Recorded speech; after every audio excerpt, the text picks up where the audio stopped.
क्यों ये घबराहट जो है वो इस वक्त दिखाई दे रही है DGISPR की प्रेस कॉन्फ्रेंस में? देखिए, मुझे ऐसा लगता है कि पिछले कुछ सालों में पाकिस्तान को ये समझ में तो आ गया है कि दो चीजें इनएविटेबल हैं। एक कि पाकिस्तान भारत में जो आतंकी भेजता है वो नहीं रुकना है, और वो असीम मुनीर के राज में तो और बढ़ गया है या बढ़ेगा ही, ये उनको पता है। तो वो वही करेंगे जो वो करते आए हैं। और अब ये जो भारत है ये छोड़ेगा नहीं, ये भी उनको समझ में आता है। तो पिछली बार क्या था कि भारत की सरकार ने बोल के, क्योंकि यहाँ गुस्सा बहुत था, लोगों की एक्सपेक्टेशन बहुत थी कि भाई कब एक्शन होगा, कब एक्शन होगा, तो प्रधानमंत्री ने सबको बोला था कि जवाब तो दिया जाएगा। लेकिन इस बार चूंकि ऑपरेशन सिंदूर पार्ट 2 होना है, ये सबको पता है, और जो तैयारियां दिख रही हैं, तो पाकिस्तान को ये समझ में तो आ रहा है, मुझे लगता है पाकिस्तान की सेना को, कि ये एक्शन तो होगा। कब होगा नहीं होगा ये वो अभी तय नहीं कर पा रहे। तो वो क्लोजली मॉनिटर कर रहे हैं चीजों को। अब उनकी दुर्दशा अगर ये है कि उनके यहाँ पर अगर सोर्सेज जो हैं वो काम नहीं आ रहे, या जो उन्होंने यहाँ स्पाई भेजे होंगे वो या तो पकड़े गए हैं या भेज नहीं पा रहे हैं, जो भी हो रहा हो, तो वो अब भारतीय चैनल्स पे नजर रख रहे हैं, मुझे लगता है कि वहां से क्या खबर मिल रही है। और चूंकि पाठशाला को बहुत लोग देखते हैं, उनको लगाओ कि यहीं से अच्छी ऑथेंटिक सोर्स से खबर मिलेगी कि क्या हो सकता है नहीं हो सकता। तो हम तो बड़ी नॉर्मल सी बात कह रहे थे कि भाई US थिंक टैंक की भी रिपोर्ट आई हुई कि अफगानिस्तान भी मारेगा, भारत को मारेगा ही मारेगा। उसको उन्होंने एकदम से दिल पे ले लिया कि भाई ये तो मारने आने वाले। तो घबराहट है, मुझे लगता है ये। और इसलिए जहां से वो चीजें निकाल के और एक माहौल, एक बेस बना रहे हैं कि देखो भारत ये करने वाला है, देखो भारत ये करने वाला है, उसकी उसकी चीज ज्यादा मुझे लग रही है। लेकिन ढाका में जिस तरीके से मुलाकात हुई थी डॉक्टर जयशंकर की, हमारे जो नेशनल असेंबली के स्पीकर है, उसके बाद तो लग रहा था कि शायद ये जो नया साल शुरू हुआ है वो थोड़ा सा मन लेकर आएगा, कुछ चीजें जो हैं वो सॉर्ट आउट की जाएंगी, बातचीत होगी। आपको लग रहा है ऐसा कुछ होगा इस साल में? देखिए, वैसे तो आप कहेंगे तो भारत ने प्रयास किया था, भारतीय PM जो है वो नवाज शरीफ से भी मिलने चले गए थे।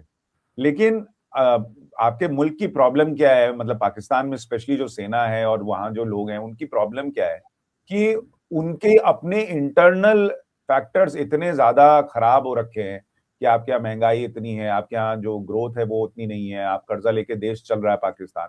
तो उन सारी चीजों को ढकने के लिए उनको एक ही रास्ता दिखता है कि कैसे हम भारत से एंगेज करते रहें और ये दिखाते रहें कि देखो भारत के सामने साथ हमने ये किया, भारत में ये कर दिया, वो कर दिया। तो फोकस खुद को बढ़ाने पे कम और भारत को गिराने पे ज्यादा है। तो इसलिए जयशंकर मिलने या कोई और मिलने, मुझे नहीं लगता कि बहुत फर्क पड़ने वाला है। क्योंकि देखिए, एक हद तक जब जब आप किसी चीज को बड़ा करने जाते हैं तो वो एक हद तक तो आपके कंट्रोल में रहती है, उसके बाद वो आपके हाथ से भी निकल जाती है। और मुझे लगता है पाकिस्तान में जो ये टेररिस्ट हैं वो अब इस तरह से रुक जाएं कि भाई अब आधे के बाद हम जो है अब भारत पे कोई हमला नहीं करेंगे, हमारा कोई आतंकी नहीं जाएगा, अब हम अमन से रहेंगे और हम कोई कसाब नहीं तैयार करेंगे, ये होना नहीं। इसलिए जयशंकर किसी से मिलने, प्रधानमंत्री किसी से मिलने, मुझे नहीं लगता कि भारत और पाकिस्तान के जो रिश्ते हैं वो अब सुधरने की स्थिति में मुझे लग रहा है। और इसलिए मुझे नहीं लगता कोई बहुत फर्क पड़ेगा। और 2026 में देखिए, कई एस्ट्रोलॉजर्स भी प्रिडिक्ट कर रहे हैं कि 2026 में भारत पाकिस्तान का छोटा युद्ध तो होगा होगा। लेकिन जो स्थितियां बन रही हैं, थिंक टैंक कह रहे हैं कि भाई युद्ध होना ही होना है क्योंकि भारत पर एक और टेररिस्ट अटैक होगा होगा। या जो दिल्ली में अटैक हुआ, आप सोचिए कितने बड़े हमले की तैयारी थी, अगर वो ना पकड़ा जाता तो कितना बड़ा अटैक भारत में होता, तो फिर क्या ही होता आप सोच सकती है। तो इसलिए आज नहीं तो कल ये होना है, चाहे कोई किसी से मिल ले, मुझे नहीं लगता कि फर्क पड़ना है। लेकिन दिल्ली में जो कुछ हुआ तो वो तो काफी लोग, जो लोग भी थे वो दिल्ली के या भारत के अंदर से ही थे, और वहीं से जो है निकले। तो इस तरह की सोच जो है वो यकीनन कहीं ना कहीं जो है वो भारत में भी है।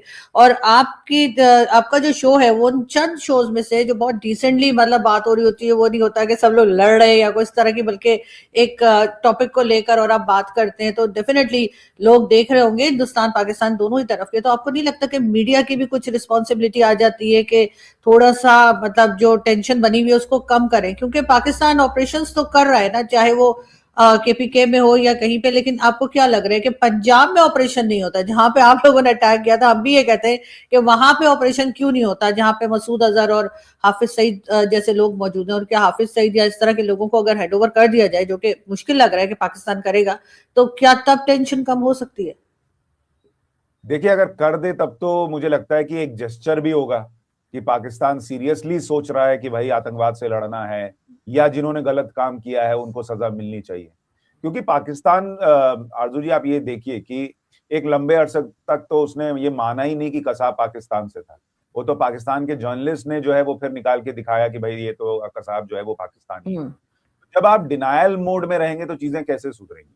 और जहां तक आपका प्रश्न है कि भाई मीडिया का क्या रोल हो सकता है, मुझे नहीं लगता इन दोनों देशों के रिश्तों को लेकर मीडिया का कोई बहुत बड़ा इंपैक्ट, और स्पेशली आज की करंट सिचुएशन में। देखिए क्या किसी आरजू काजमी की वजह से या किसी सुशांत सिन्हा की वजह से कश्मीर में टेररिस्ट आ रहे हैं? भाई हम तो अपना काम कर रहे हैं। मान लीजिए मैं एनालिसिस कर रहा हूं कि अमेरिकी थिंक टैंक की रिपोर्ट आई है कि पाकिस्तान पे टेररिस्ट अटैक करेगा और इस बार भारत और पाकिस्तान के बीच युद्ध होने की पूरी संभावना है। तो ये मैं तो नहीं कह रहा, ना आप कह रही हैं, दुनिया भर के जो लोग रीड कर रहे हैं, जो उनके पास भी खबरें इनपुट आ रही होंगी, उस हिसाब से वो चीजें बता रहे हैं। तो अगर मान लीजिए मैं ये कहना भी शुरू कर दूं कि नहीं नहीं भारत पाकिस्तान के बीच बहुत अच्छे रिश्ते हैं, और एक एक दौर भारत में रहा है, ऐसे बहुत सारे जर्नलिस्ट रहे हैं जिन्होंने अमन की आशा, कबूतर उड़ाना, ये सब बहुत किया है। रियलिटी से आंखें मोड़कर ये दिखाना कि नहीं नहीं हम पड़ोसी हैं, हम ठीक हो सकते हैं। वाजपेयी साहब ने जो है वो बहुत प्रयास किया कि चीजें हो जाए, और मुझे लगता है कि नरेंद्र मोदी को बहुत क्रिटिसिज्म होता है कि कौन बात का चले गए थे वहां बिरयानी खाने नवाज शरीफ से। लेकिन उन्होंने भी एक ट्राई किया था, एक प्रयास किया हम्म। था कि एटलीस्ट कम से कम ये दिखे कि चलो हम चाहते हैं चीजें सुधारना। लेकिन वो चीजें ना तो मीडिया की वजह से खराब है, ना वो चीजें मैं ये कहूंगा कि कोई फिल्म देखकर, धुरंधर देखकर खराब हो जा रही हम्म। हैं, ऐसा भी नहीं। वो चीजें ऑलरेडी खराब हैं, और आप उसको आंख मूंद लेंगे, कारपेट के नीचे झाड़ देंगे तो ऐसा नहीं कि गंदगी खत्म हो जाए।